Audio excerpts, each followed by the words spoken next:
നമ്മളിന്ന് മുണ്ടച്ചക്കര ഒരു കച്ചമ്പറാക്കുന്നതാണ് ഇതിനെ കൊണ്ട്.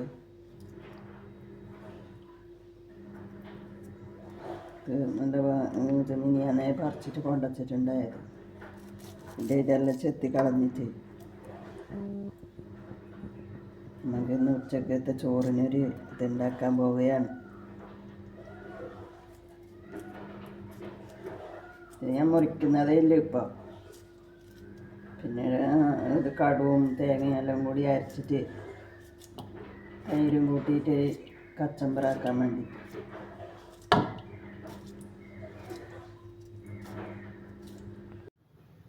നമ്മളിന്ന് പൈനാപ്പിൾ പിന്നെ ഒരു കച്ചമ്പറാക്കാൻ പോവുകയാണ്. തൈരും ഇതെല്ലാം കൂട്ടിയിട്ട് ജ്യൂസ് അടിച്ചിട്ടും കുടിക്കലുണ്ട്. ഇത് നല്ലതാണ്, നല്ല ഗുണമില്ല സാധനമാണ്. ഒന്നും ഇതിൽ അയറോ ഇതോ ഇട്ടിട്ടില്ല, അതല്ലല്ലോ.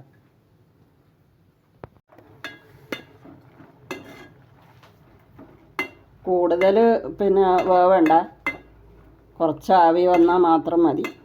അങ്ങനെയാണ് ഇത് കച്ചമ്പറാക്കൽ. അപ്പോൾ ഇത് ഞാൻ ഓഫാക്കുന്നുണ്ട് ഗ്യാസ്. കുറച്ച് കാന്താരി, പിന്നെ തേങ്ങ കുറച്ച് അരച്ചിട്ട് ഇതാകുമ്പോൾ അതിൽ കുറച്ച് കടുവും കൂടി ഇടണം. ഇത്രയാണ് ഞാൻ അരക്കാൻ പോകുന്നത്. ചേർക്കുന്നുണ്ട് ഇതിലേക്ക്.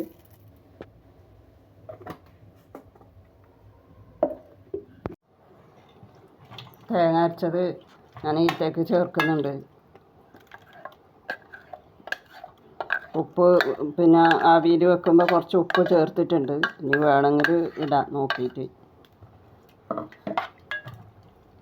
തൈരും കൂടി ചേർക്കണം അത്ര.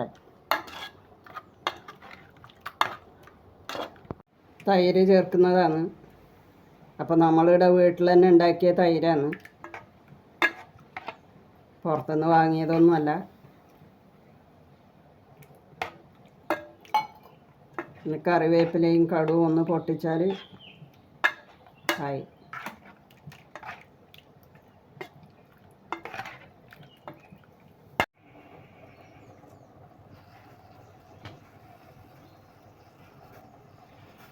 നമ്മൾ പൈനാപ്പിളിന് കടുക് പൊട്ടിക്കാൻ വേണ്ടി എണ്ണ ഒഴിക്കുകയാണ്. കുറച്ച് എണ്ണ ഒഴിക്കുന്നുള്ളൂ.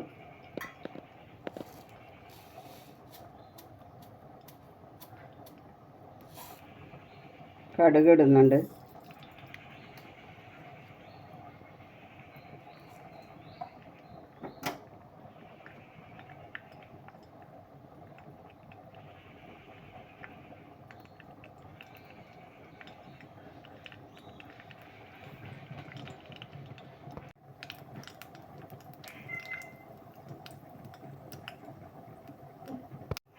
വറ്റൽമുളക് ഇട്ടു, കറിവേപ്പില,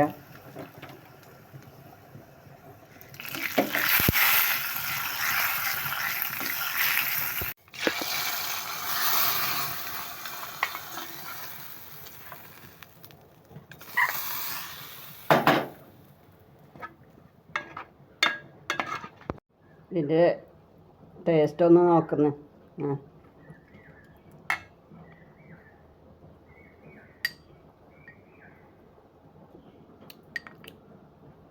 നല്ല ടേസ്റ്റ് ഉണ്ട്. നിങ്ങളും ഇതുപോലെ ഒന്ന് ആക്കി നോക്കിക്കോ.